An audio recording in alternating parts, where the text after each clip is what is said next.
Barkley. I know it's your favorite. Mark Barkley was just telling me he loves Halloween week. It's his favorite. And for that reason, I let him dedicate the next book. And it is The Night Before Halloween. Wow. I always read The Night Before Christmas. This will be interesting.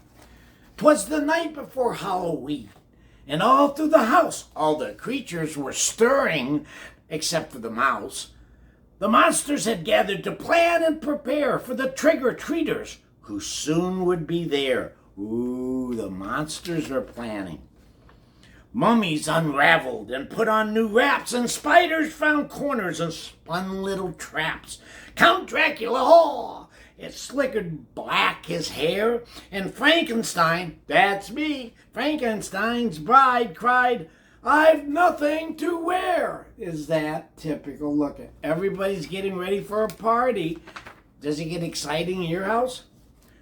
"Hurry up," said a ghoul who started to yawn. "There's so much to do before bedtime and dawn." So the witches brewed up in a magical potion, which set every monster and goblin in motion. They blew up balloons and hung streamers and lights and decorated till the wee hours of the night. Ooh, they were preparing, weren't they, kiddos? Meanwhile, the children were tucked snug in their beds with visions of candy corn dancing in their heads. Candy corn, huh? You guys still get candy corn? In the morn when they woke, it was Halloween day. It was bobbing for apples and rides in the hay. Do you guys do that at Halloween time? Yeah, we always used to go out and do the maze in the cornfields. There were costume parties and games to be played and cupcakes and candy and, of course, a parade. You like that, don't you, Barkley? He loves parades. After dinner was served and the kids were done eating, it was finally time to go trick-or-treating.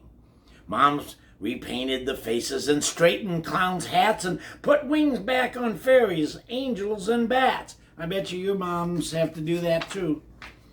Jack-o'-lanterns were set out on the porches with care. Their grins seemed to say, "Knock if you dare." Gypsies and pirates and zombies in rags grabbed their bright flashlights and trick-or-treat bags. There they go. Remember, kiddos, take light so you get seen out on the road, out on the sidewalk. They walked down each lane, avenue, and street, rang every doorbell, and said, "Trick or treat." You guys do that, don't you? See, they have parents and always go in groups. Yeah. But just when the children thought they were done, the princess said, "We've forgotten one." And she pointed to, you guess it, the house up on the hill. So they walked to the house at the top of the hill, which gave all the kids a spine-tingling thrill. They stood on the porch and were ready to knock when they heard heavy footsteps and turn of the lock. Here it was, kiddos. It was time. What was going to happen?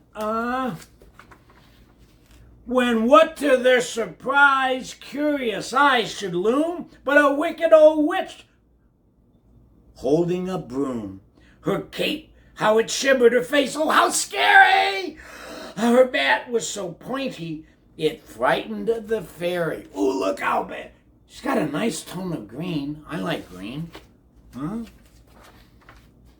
The wicked witch said, "Welcome, we have a surprise." And the children yelled, "Run, it's not a disguise." Oh no, they were running. But the monsters were sad when the kids ran away.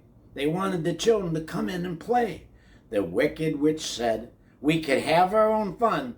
Come on, little monsters. The night's just begun." See, so they had a monster party. They did the mash, the monster mash. They did the mash, the monster mash. The monsters are all cheered as they danced with delight. Happy Halloween to all, and to all a good night. Well, kiddos, that was a story, huh? Just like The Night Before Christmas and all through the house. Yeah. except no one was stirring there except for the mouse. Well, kiddos, come on back. Remember, Halloween's getting close. Stay safe.